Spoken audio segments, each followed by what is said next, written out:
Hi, in this video I want to talk about blog grouping. Now I've just deleted all the blogs again because I kind of just want to show you a little something. But really, I want to talk about blog groups. Now blog groups are basically logical groupings of the blogs you register to help you manage them better. Now if you have hundreds of blogs, for instance, you don't just want one huge list of hundreds of blogs. You want to break those up into smaller logical lists. Now the logic of that list will be depending on how you use your blogs or how you supply your services. For instance, you could have a separate blog group for each customer. You could have a separate blog group for each niche of your own blogs, for instance. You could even have them alphabetically. You could have them in any kind of group that you want. Now first, just let's look at creating groups. Now there's a couple of different ways of creating groups. You can manually create a group one at a time. Basically up here, create new blog groups. Simply type in whatever you want. I'm going to type in a blog group Bill Smith Limited, and I'm going to create a blog group. And now if you look in here, we have a blog group called Bill Smith Limited. Now if you just look to the left here, it says you've created a new group called Bill Smith Limited. It says you've created a capability has also been created of GP Bill Smith Limited. Now this is to do with allowing users and user roles to access certain areas of your blog management, and this will be covered in a completely separate video, so I'm not going to go into it at the moment, but just to note that each time you create or you delete a blog group, then it will also create or delete a blog group capability as well. So here, if I delete Bill Smith group, you'll see that it successfully deleted the group and the capability was also removed as well.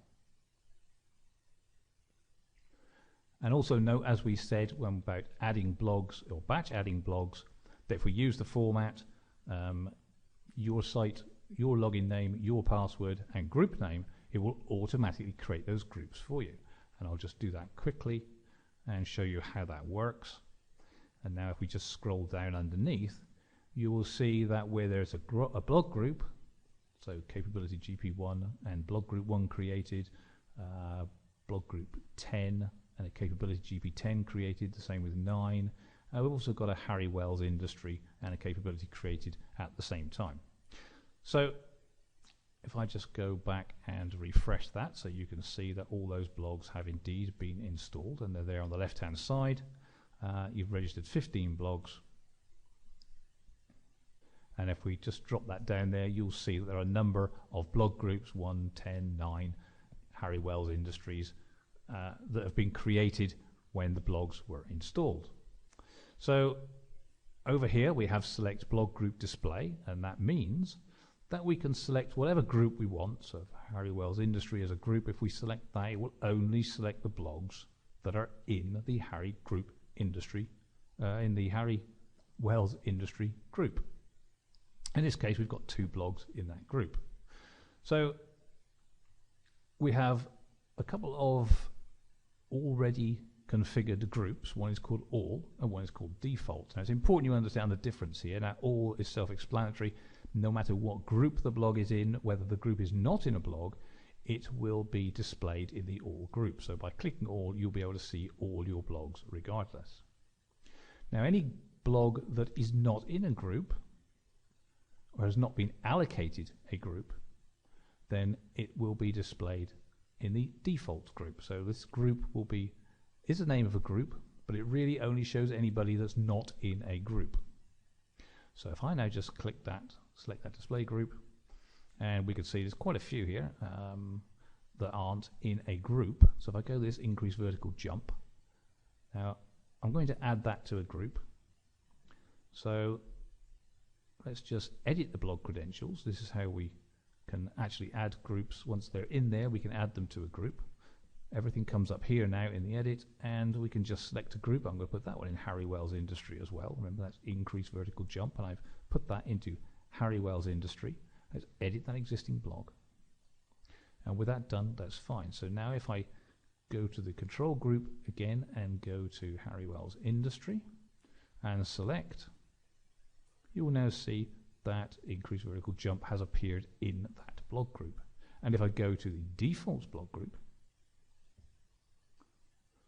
you will see in fact that it has disappeared.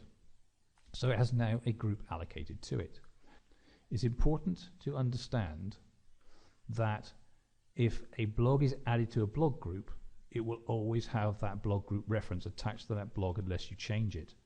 Deleting the blog group only deletes its ability to list it in that blog group. It does not remove the actual blog group link from the blog itself.